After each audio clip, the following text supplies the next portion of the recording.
Video देखने से पहले हमारा चैनल AK TV सब्सक्राइब करें और बेल आइकन के बटन को दबाना मत भूलें ताकि आने वाली लेटेस्ट और इन्फॉर्मेटिव वीडियो आप तक पहुंचाई जा सके।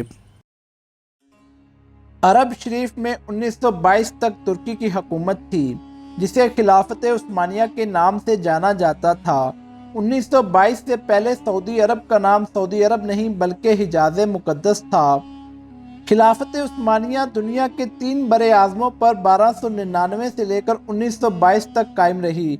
दुनिया में कहीं भी अगर मुसलमानों पर कोई जुल्म सितम होता तो तुर्की की हुकूमत उसका मुंह तोड़ जवाब देती थी। अमेरिका, बरतानिया, यूरोप और यहूदियों को अगर सबसे ज़्यादा खौफ था तो वो खिलाफत उस्मानिया हुकूमत का था। अमेरिका और यूरोप जैसों को मालूम था कि जब तक खिलाफत उस्मानिया है हम मुसलमानों का कुछ भी नहीं बिगाड़ सकते। अमेरिका और यूरोप ने खिलाफत उस्मानिया को ख़त्म करने की साजिश शुरू कर दी। 19वीं सदी में सल्तनत उस्मानिया और रूस के दरमियान बहुत सी जंगें भी हुई। क्योंकि मक्का और मदीना मुसलमानों के नज़दीक काबिल एहतराम है, इसलिए इन्होंने सबसे पहला फितना वहीं से शुरू करवाया। अमेरिका और यूरोप ने सबसे पहले एक शख्स को खड़ा किया जो ईसाई था, जो ऐसी अरबी ज़बान बोलता था कि किसी को उस पर शक तक नहीं हुआ। इसने अरब के लोगों को खिलाफत उस्मानिया के खिलाफ ये कहकर गुमराह करने की कोशिश की कि हम अरबी हैं, ये तुर्क अजमी हैं, हम अजमी की हुकूमत कैसे बर्दाश्त कर रहे हैं। पर लोगों ने उसकी एक न मानी। वो शख्स रुसवा हुआ। वो शख्स लॉरेंस ऑफ अरेबिया के नाम से मशहूर हुआ। फिर अमेरिका ने एक और शख्स को खड़ा किया जिसका नाम इब्ने अब्दुल वहाब नजदी था। इब्ने अब्दुल वहाब नजदी की मुलाकात अरब के एक सौदागर से हुई जिसका नाम इब्ने सऊद था। इसने इब्ने सऊद को अरब का हुक्मरान बनाने का लालच दिया।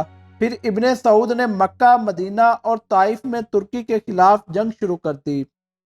मक्का, मदीना और ताइफ के लाखों मुसलमान इब्ने सऊद की डाकू फौज के हाथों शहीद हुए।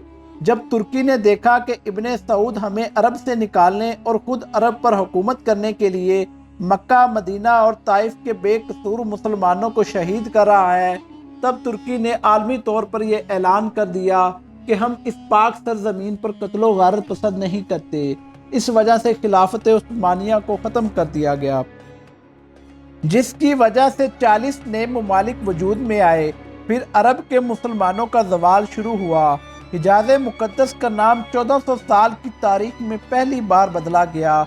इब्ने सऊद ने हिजाज़ मुक़द्दस का नाम अपने नाम पर सऊदिया रख दिया। इस फितने का जिक्र अहादीस में भी मिलता है। इस वजह से सरकार दो आलम सल्लल्लाहु अलैहि वसल्लम ने सऊदी अरब के शहर नजद के बारे में दुआ नहीं फरमाई थी।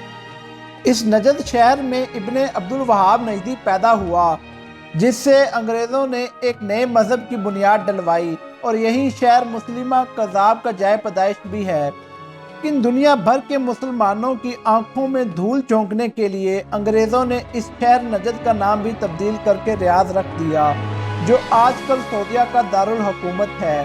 हरम शरीफ के जिन दरवाज़ों के नाम सहाबा और अहले बैत के नाम पर थे, इनका नाम आले सऊद के नाम पर रखा गया। आप ये सारी मालूमात इंटरनेट के अलावा तमाम तारीख की किताबों में पढ़ सकते हैं। अंग्रेज़ों ने अपनी इस साजिश की कामयाबी पर 1962 में बॉलीवुड ने लॉरेंस ऑफ अरेबिया के नाम से फिल्म भी बनाई, जो बहुत ज़्यादा बार देखी जा चुकी है। यहूदो नसारा को अरब में आने की इजाज़त मिल गई। जिस दिन इब्ने सऊद अरब का बादशाह बना, उस दिन एक जश्न हुआ। इस जश्न में अमेरिका, बरतानिया और दूसरे मुल्कों के प्राइम मिनिस्टर इब्ने सऊद को मुबारकबाद देने पहुंच गए। जिस अरब के नाम से यहूदो नसारा कामते थे, वो सऊदिया अमेरिका के इशारे पर नाचने लगा और आज भी रिंदों के साथ नाच रहा है। यहूदो नसारा की इस नापाक साजिश का जिक्र करते हुए अल्लामा डॉक्टर मोहम्मद इकबाल ने अपने कलाम में कुछ इस तरह लिखा है। वो फाकाए कश्क के मौत से डरता नहीं ज़रा, रूहे मोहम्मद उसके बदन से निकाल दो। फिक्रे अरब को देकर फरंगी तखीलात, इस्लाम को हिजाज़ो यमन से निकाल दो। अल्लाह ताला मुसलमानों को ऐसे फितनों से महफूज फरमा कर फिर से खिलाफत की दौलत अता फरमाए।